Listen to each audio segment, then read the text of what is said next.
Welcome back to The Explainer.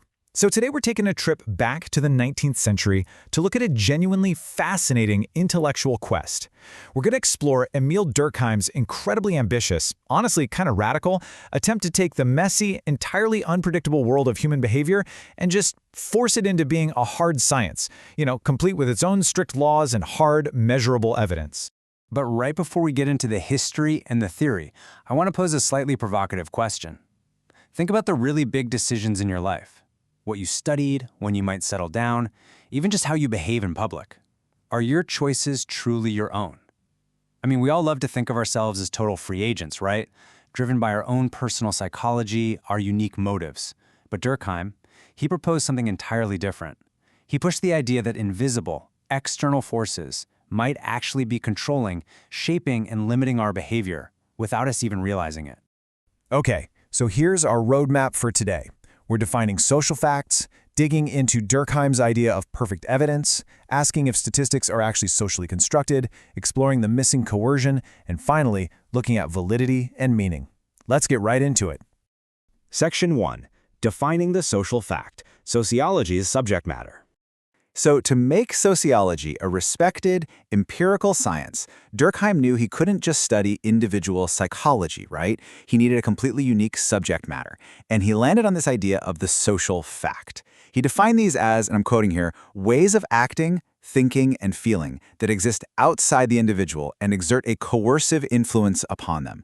Notice how incredibly specific that is. He's arguing that sociology shouldn't focus on what's going on inside your head, your personal motives. No, it should focus on these external, constraining forces that push back against you if you try to defy them. What's really interesting here is how these three criteria act almost like the laws of physics for human society.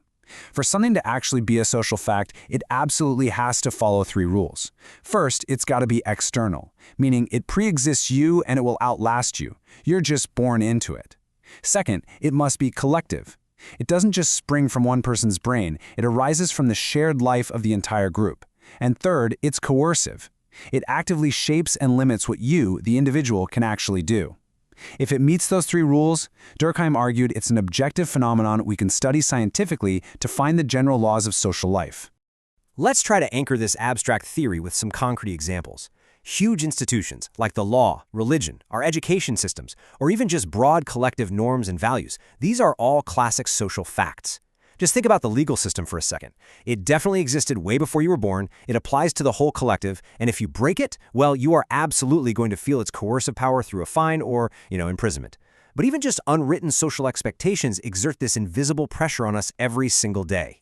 Moving on to Section 2, Durkheim's perfect evidence, official statistics.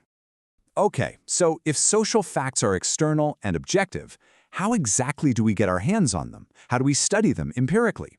Well, for Durkheim, the answer was data. Specifically, he truly believed that official statistics were the ultimate, reliable window into the collective dimensions of social life. Because social facts exist on a massive, societal level, way outside the individual, Durkheim thought that looking at broad, numerical data would provide this perfectly objective, measurable evidence of these underlying social forces working across entire populations. He looked closely at things like crime rates, marriage rates, divorce rates, educational achievement. Now, why does this matter? Well, Durkheim pointed out that the regularities and patterns found in these specific areas, year after year, basically prove that collective behavior can't just be explained by individual differences alone. Think about it. If divorce was purely a personal, psychological decision, the rates would wildly fluctuate, right? Just totally random, no rhyme or reason.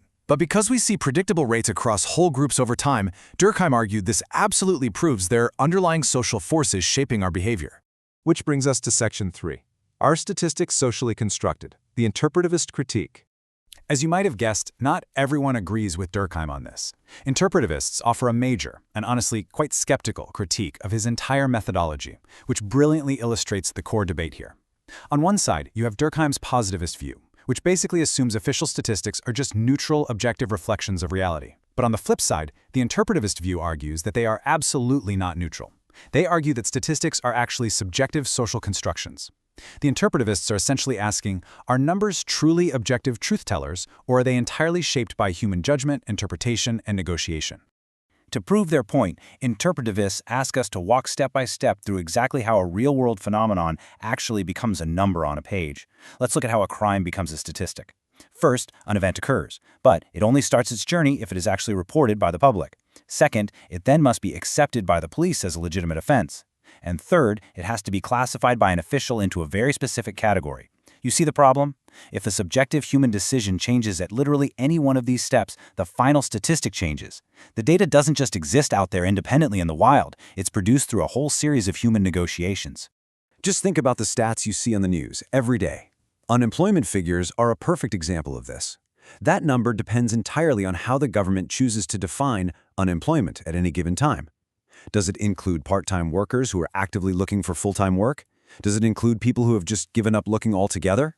These definitions change all the time, often based on shifting political priorities.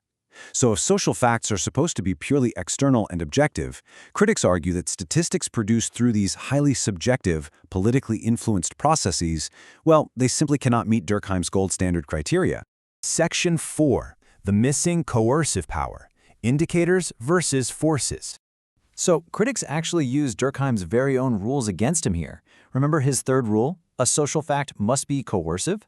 Well, critics argue Durkheim fundamentally blurred the line between the actual social force and the mere representation of it. True social facts, like laws or deep cultural norms, actively exert pressure and shape behavior.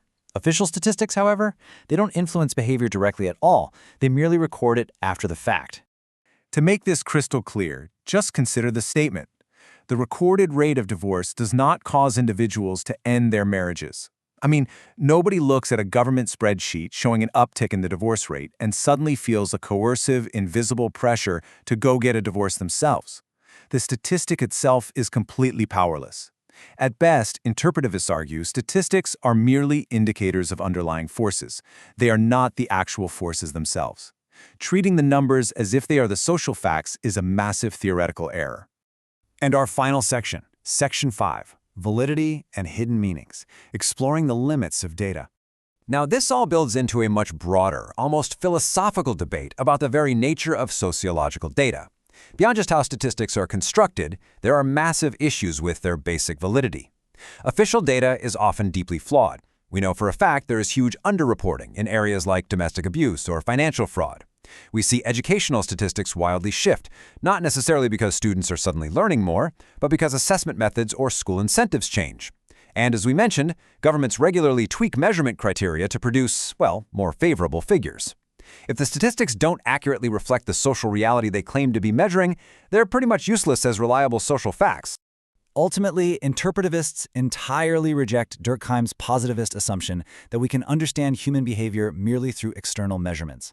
They argue that by just looking at numbers on a page, sociology strips away all the context. It totally removes the complex human meaning behind our social lives.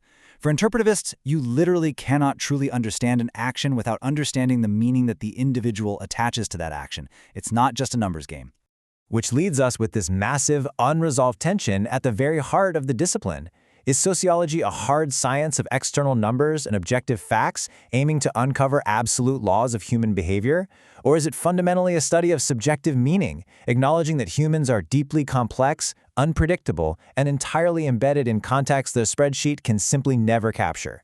It is a truly fascinating debate that honestly challenges how we view every piece of data we encounter in our daily lives. So, what do you think? Thank you so much for joining me on this explainer, and remember, always keep questioning the numbers.